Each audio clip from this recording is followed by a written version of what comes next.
What up, everyone? This is Mr. Lord Dark Professor Dark Joker with this week's video. And this week, we're going to go over some of the rumors that have been going around, since the release of Andor about a alleged conflict between Dave Filoni and Tony Gilroy. Basically kind of like a repeat of the rumors of the Dave Filoni versus Kathleen Kennedy ones, whereas basically so back then, Dave Filoni and Jon Favreau were kind of like seen as the saviors of Star Wars because there was back when people had hope, back before Ahsoka and Mandalorian season 3 happened. Then Kathleen Kennedy, well, she killed Star Wars. She runs Lucasfilm. Then now, with Dave Filoni being the chief creative officer, basically having to prove every script, including Andor. Gilroy with a lot of people, some reason liking Andor. I don't know why, because Andor sucks. Gilroy is seen as a savior of Star Wars, even though he's leaving. So, and people are thinking that, since Filoni didn't have a lot of active involvement with the writing for Andor compared to like a lot of the other stuff, some people think Filoni's pissed that, Gilroy's stuff is getting more praise. So, yeah. So yeah, and so basically in this video, I'm just gonna go over what's known about both of these two people, in regards to Star Wars, and whether or not I think there is a conflict. So with all that being said, on with the video.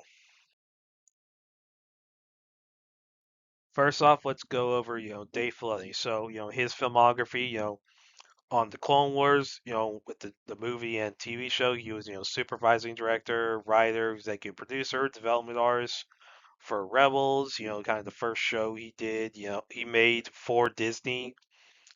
You know, he was, the supervising director, writer, executive producer, storyboard artist, co-creator. Force Awakens, he was a concept artist. Like, he didn't do much with them. That was kind of his first experience with, live action, but he didn't do much. He was just a concept artist, so he wasn't necessarily involved with a lot of directing and all that. Forces of Destiny, that series of shorts that most people forget exists. He was an executive producer and storyboard artist. Rogue One, he's given as like special thanks because Saw Gerrera's character used in that.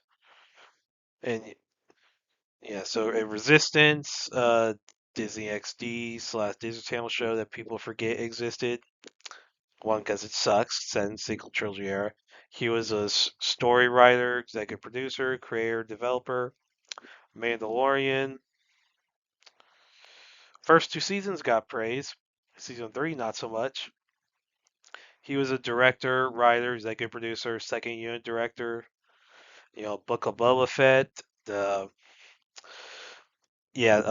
mobster show that forgot that the characters were mobsters. You know, Filoni was a director, writer, and executive producer. Yeah, making Boba Fett a sympathetic figure is freaking retarded. I'll just say that. Look, he is morally gray. Where his morals are sometimes depends on who's paying. It's kind of how he is. How he is in the EU. Even when he's leading Mandalore, Boba Fett's morals are based around who's paying. He's not like he has a sense of honor because look, he does his job. He's not like a completely heartless. He does have a family. Well, most of which are dead.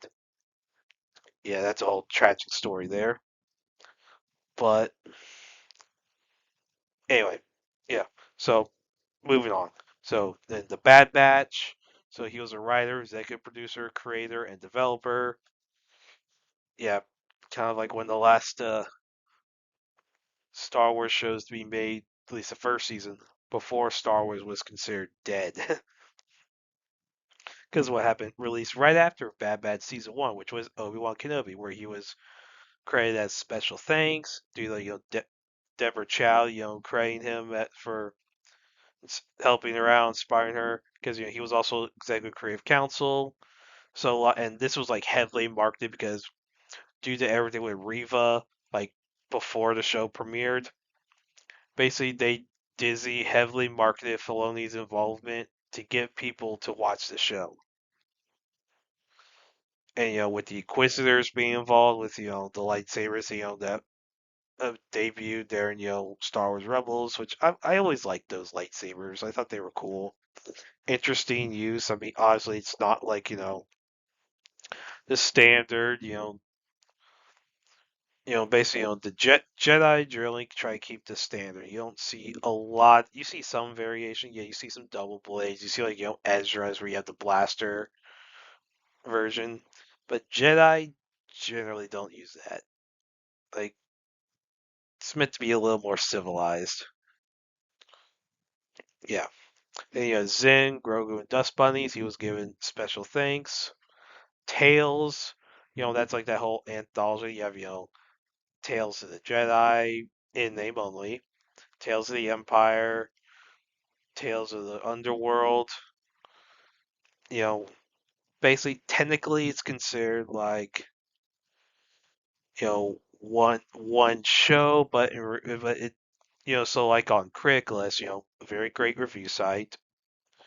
Each season's listed as separate shows. So like you have Tales of Jedi, Tales of the Underworld, Tales of the Empire. Then whatever else they decide to do. I'm surprised. Next one, I bet it's gonna be like Tales of the Sith or something. So like basically like technically it's all one show, but Craigslist is listed as separate. Each season's listed as separate shows. So yeah. Then on Vision season two, which was so season one it was basically all Japanese studios. Season two you had studios from across the world. Season three, believe those are all Japanese, or if not all, then most of them are Japanese studios. But season two, Filoni was credited as special thanks. All right, then Ahsoka, the show that basically killed Filoni's reputation. Like, I went over a lot of this in my Rise and Fall of Dave Filoni video that I did a while back. Anyway, so in this show, Filoni was credited as a director, writer, executive producer, and creator. Yeah, and also, we all know what happened. All the stuff with Ahsoka, Sabine being forced into, which was a dumb thing, especially when you watch Rebels, which Rebels is a significantly better show than Ahsoka. Let's see, then you had, Young Jedi Adventures. That was like a preschool, like little kid show. He was the executive creative advisor on that, so not a lot of direct involvement to my knowledge, but like basically, I mean, he's CCO, so and he had probably gave some input. Then Skeleton Crew, the one with Jude Law, where they wasted Jude Law's performance. He was the executive producer on that. Then the upcoming movie Mandalorian and Grogu, he's a writer and producer. Now, yeah, there's Heir to the Empire movie that that I'll just say might be coming. I don't think it's a guarantee. So that's why I'm not listing Heir to the Empire here because I don't think it's a guarantee that it's coming. Because basically, besides Mandalorian, Grogu, and probably Starfighter, basically everything could be on the chopping block. So that's why I'm not putting Heir to the Empire here. Anyway, so since 2023, Filoni has been the chief creative officer of Lucasfilm. So basically, everything that is released since he got up to that position, he's had to approve. So Acolyte, which some people don't like to acknowledge because Leslie Helen was the creator of that, and that was like the face of Filoni's the Forces female thing, but Filoni did approve it. He approved that garbage, that piece of crap. That Filoni, made the thread be made the thread go up, made the thread go up this franchise's butthole because it's freaking dead. That the corpse of the franchise. Then he had to approve Andor, which is overrated. I'll just say it. And Filoni had to approve Vision season 3, which is upcoming. I believe it's later this year. So basically everything he has to approve. So all the movies, all the shows, and all the video games, books. I mean, he's not gonna have too much involvement with video games and books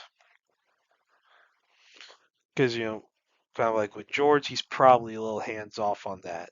Like, because like with George Lucas, the only like EU stuff he really got involved with, like was more hands on, was the Darth Plagueis novel, which is one of the best EU novels, and the Force Unleashed video game. Well, the first one, because of the whole Vader having a secret apprentice, George wanted to make sure it was done well and that it worked within the lore, which it did. And it's a great video game. Despite one issue regarding the Organas, that's like my only main complaint with Force Unleashed. Besides the point, so yeah, that's basically it for Dave Filoni. Tony Gilroy. So his filmography with Star Wars, he was a writer and a uncredited director of reshoots for Rogue One. So he was involved with that. So it's kind of why he was, tasked with being the creator of Andor. And so Andor, he was a writer, executive producer, and the creator of the show. And then after the production of Andor was done, he left Lucasfilm because he basically he didn't want to be involved with Star Wars after Andor.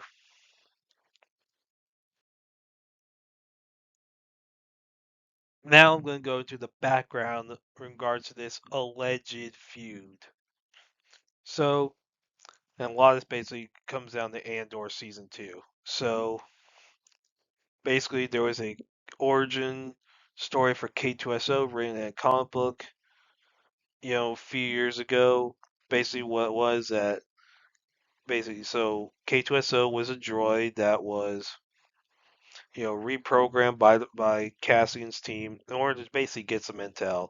They're trying to get intel. They reprogrammed basically this whole bit where K2SO was trying to kill Cassian, and there was a bunch of mind wipes, bunch of reactivations, and then basically K2SO was like, I guess, subdued to where he didn't have an urge to like try to kill Cassian, and then basically K2SO joins the rebels. So it's like he was reprogrammed. K2SO was reprogrammed. They needed, you know, Imperial intel out of him. And that's what, makes sense as an origin story.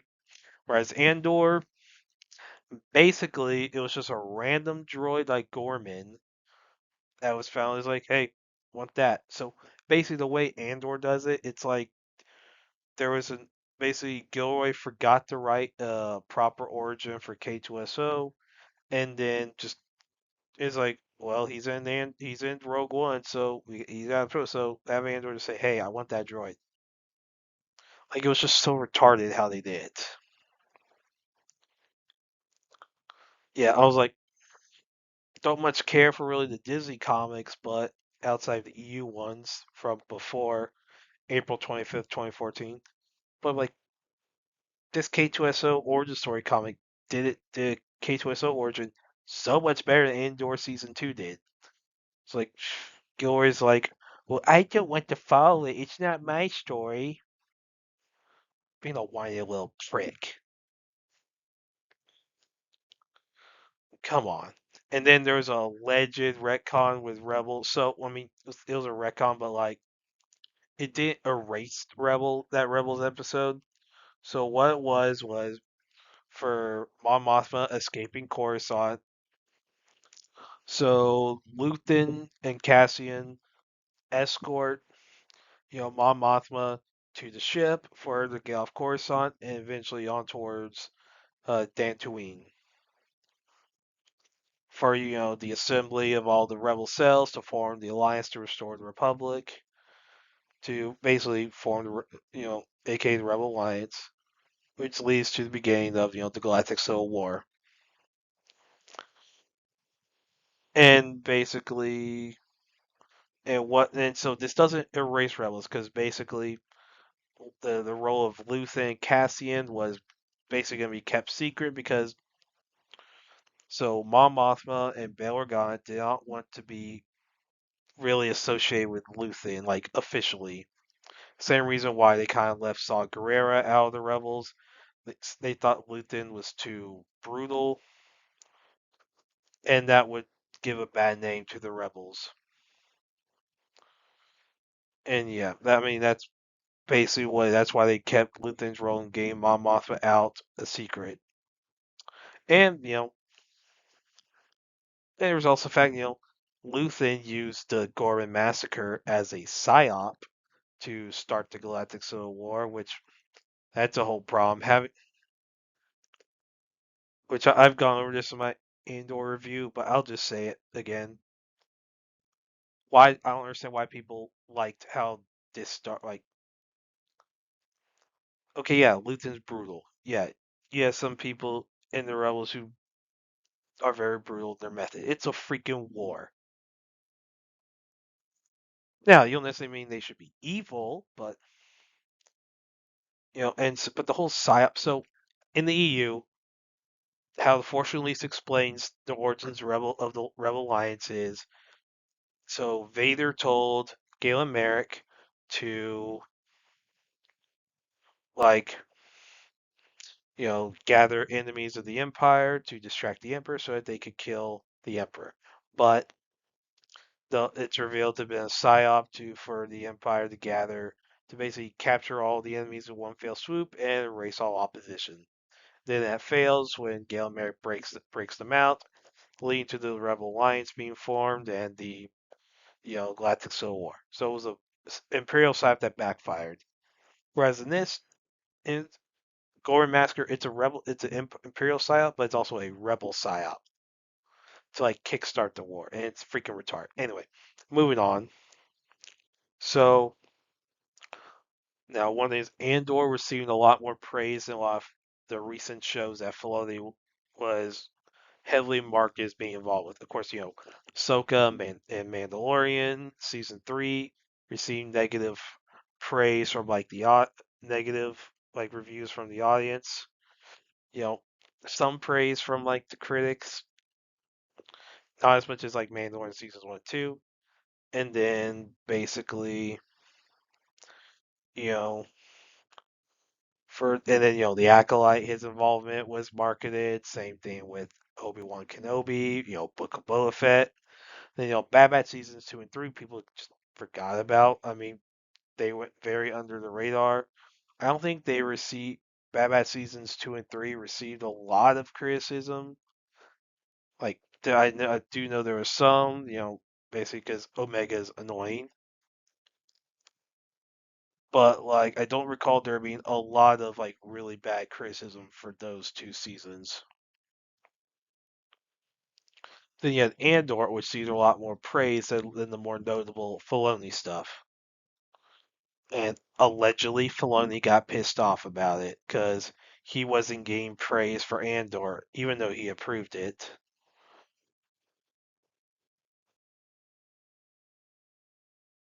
So now let's see whether or not there was an actual conflict between the two. So, as I covered in my Rise and Fall of Dave Filoni video, so before Kathleen Kennedy's contract extension in 2021, it is possible that Filoni made content that was neutral between Star Wars and Disney Star Wars, just the way they were arranged. They could have said where basically it was more faithful to real Star Wars, but it could also be applicable. It could also work within Disney Star Wars. Like it was very neutral. But after the contract extension, after everything that happened throughout 2020, 2021, he sided with Kathleen Kennedy, and you know he made his choice. And Filoni, he has changed canon whenever it is suited his interest. So for Caleb Dune, aka Karen Jarrus, how Order 66 is from his perspective, and Bad Batch, he changed it from a comic. The Bad Batch was given a role in involved with that Order 66. Now they were due to their mutations. They weren't really affected by it. Now, of course, they still had to get their chips taken out because it was gradually having an effect on them. Which that was actually an interesting plot point in Bad Batch. Now, the fact that Freddie Prinze Jr. was still voicing Caleb Dune was weird because I thought they should have just found the younger person to voice the guy. Anyway, and so that was an example. And then the Ahsoka novel. So the Ahsoka novel seems more in line with how the original scripts for Siege of Mandalore originally went. And Rebels season 2, where Rex describes, Order 66, it seems more in line because Rex, the way it sounds like that he, Wolf, and Gregor took their chips out before Order 66, so they weren't affected. That's how the Ahsoka portrays it. That seems to be how it was going to be in the original version of Siege of Mandalore. But in Clone Wars Season 7, Rex did not take his chip out, so he was affected briefly by it. Now, Ahsoka was able to take it out before, Rex could, like, kill her or kill anyone or die. So, Rex was freed. But, like, and to my knowledge, it seems like Gregor wasn't freed till maybe, I guess, a little later, probably. Same thing with Wolf. So it's like, okay, so were they not affected by Order 66 or were they? Because Rebels says that they were. And TW seems to be saying that they're not. They weren't affected. Now, I overall like TCW season 7. I overall like that whole show, but there's some issues. Like I like Rebels. They're playing criticisms I have about Rebels. Anyway, so Filoni has changed canon whenever he saw fit. Like it is not, and of course everyone has known he's contradicted the EU. Now, granted, back when George ran things, we had the holocron system where you had different levels for canon to help with continuity issues.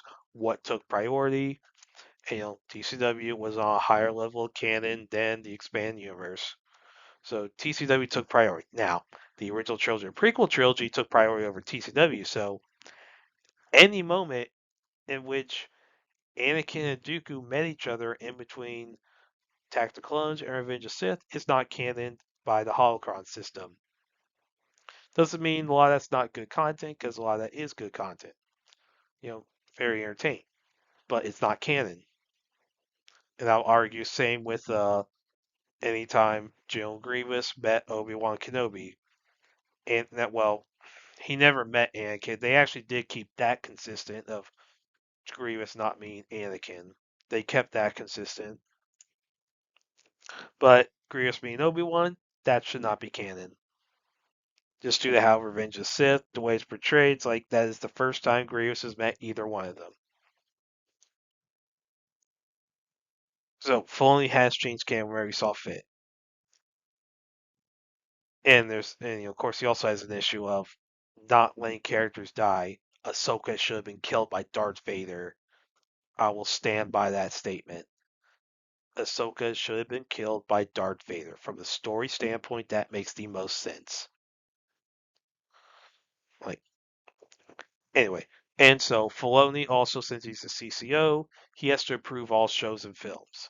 So, Andor was approved by him.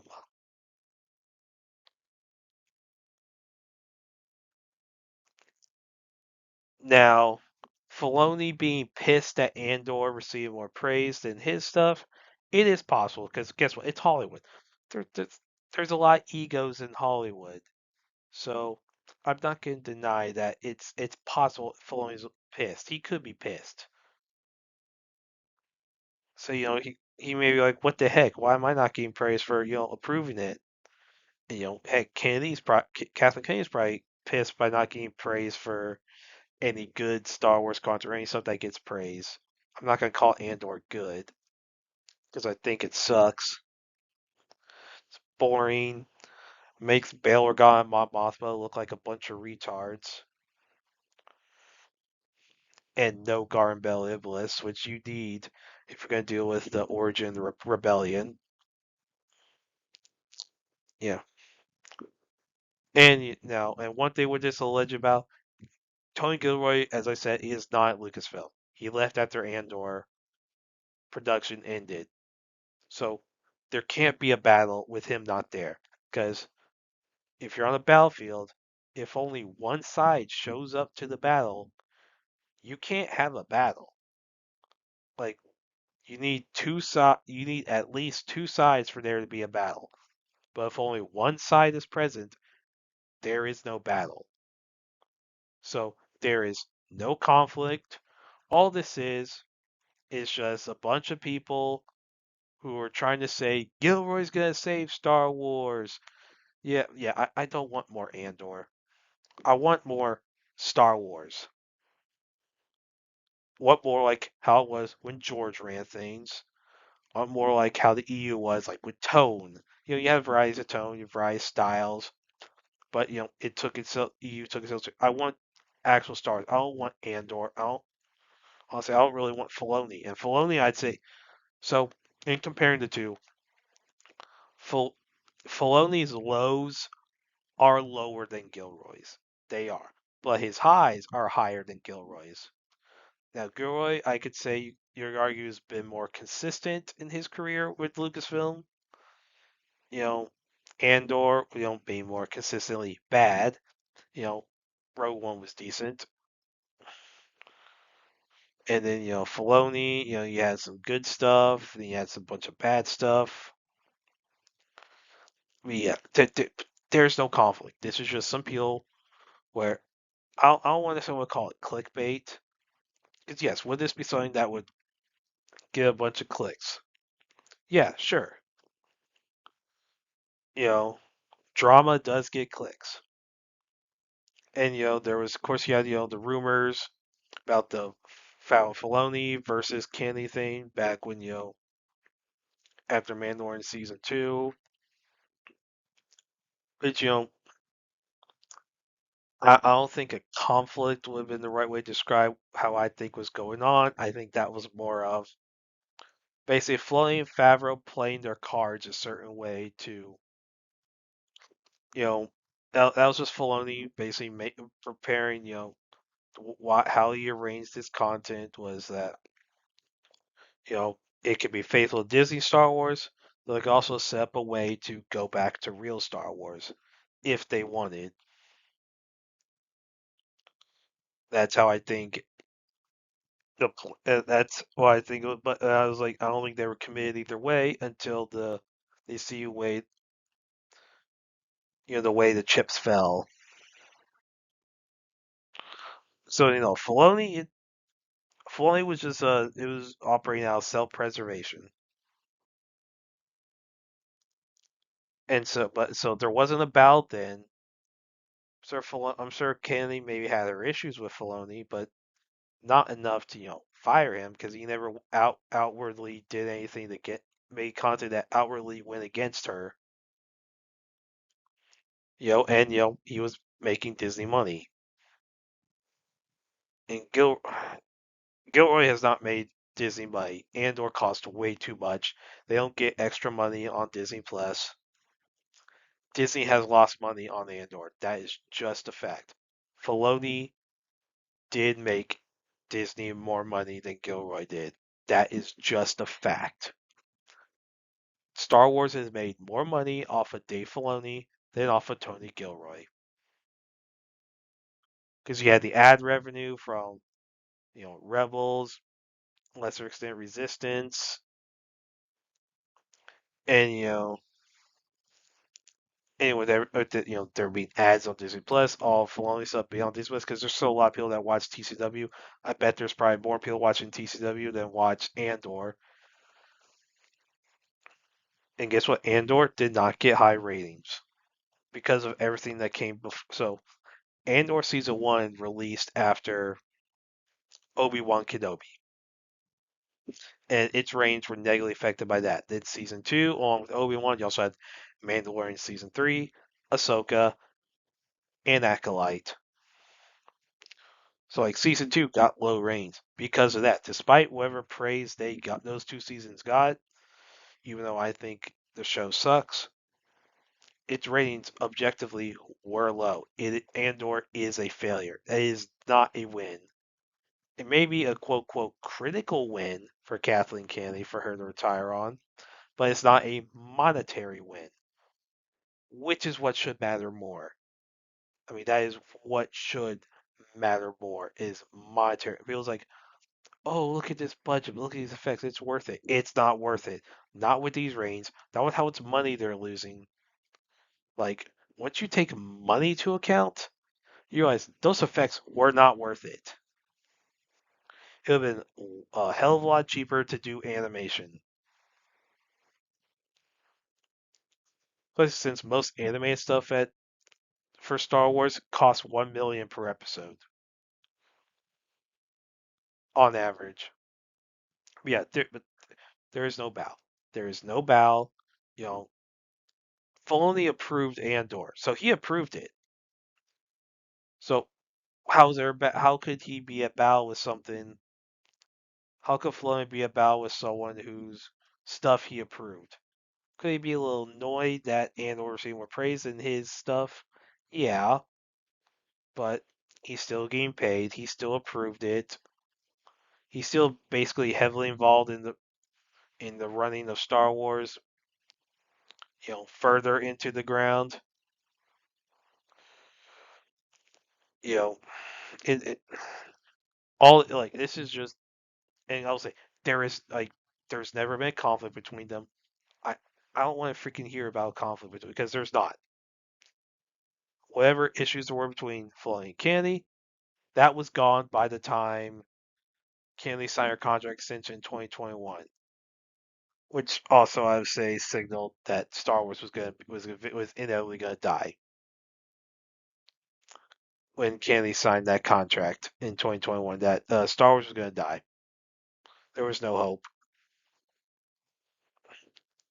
Inevitably, it was gonna die, and it did with Obi-Wan.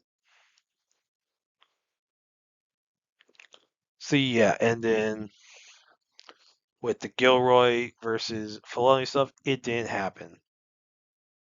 Gilroy's gone. There is no battle to be fought. Filoni's basically in charge. He's gonna make his stuff, and given what's happened since Mandalorian season 2, well, and since Bad Batch season 1, which I think a lot of that season 1's production for Bad Batch was probably done before the I think that was no, it was before because the show premiered before then, the contract extension. So with a lot of stuff in production before, Filoni made his choice, and he's paying the price for it by basically being hated by the fans now. Like he is not the savior of Star Wars. Ryan Kinnell was right, and Gilroy, he's not going to save Star Wars. Like people like it was like, oh, Andor, oh look, it rewards intelligence. You, oh, poor, just why, just people intelligent. You enjoy Andor then. See, it rewards patience, intelligence, you know, sophistication. I'm like, screw you. I don't freaking care about that. Is it all that matters if it's good? I don't care if it's sophisticated or not. I don't care if it's smart or not. Just make it a good freaking show that's faithful to Star Wars. They did not do that. And I think it rewards intelligence falsification is a retarded excuse. I'll just say it's freaking retarded. And I think the argument of a Filoni versus Gilroy argument is retarded too. Because I'd say both of them need to go. And of course, Kenny needs to go. Pablo Dario needs to go. Just basically about everyone in Lucasfilm needs to go. Just go. You know, but it ain't gonna happen. Gilroy left of his own accord. Kenny's probably gonna retire soon because she's in her 70s. Filoni is probably gonna be in charge. And while he is preferable to Kennedy, at least early on. This was like earlier, like before 2020. there'd be a lot more hope. But with the way Filoni is now, I mean, the franchise is dead, and there's no hope. Filoni's done. Like he's gonna drive further in the ground. And so yeah, if there was a hypothetical battle, you could say Filoni won because he's still at Lucasfilm in charge. He was Gilroy's boss. Kenny is his boss until she retires. Bob Iger is Filoni's boss until he decides to retire, name a successor. Yeah, but yeah, Star Wars is done. There is no conflict. There's nothing to fight over. There is nothing to fight over. There's like, what is it? What's left? You're fighting over. If they were fighting, they're fighting over a corpse, like control of a corpse. If this was like someone buying out Star Wars and trying to fix it, that would be one thing. And good. And if someone did do that, I hope they fix Star Wars because that would be nice. But it ain't gonna happen. Disney's not gonna sell. You know, literally, you have to clear out Disney to clean out to fix Lucasfilm. You have to clear out Disney. It ain't gonna happen. So there's no fight. Like all this is people like look. There is no. I'll just say, there are some people who still have hope for Star Wars. I'll say there is no hope. There is no hope for Star Wars. Hasn't been since Obi-Wan. Since the Kenobi show, there has been no hope for Star Wars. It's done. It's dead. Disney's just desecrating the corpse. You know, yeah, it's and like I don't like the I don't. There was no basis for a Gilroy versus Filoni narrative. There was no basis for it. Like people say, Andor's good. Filoni stuff's been bad. So obviously there's a fight between Gilroy, Filoni. No, that means nothing.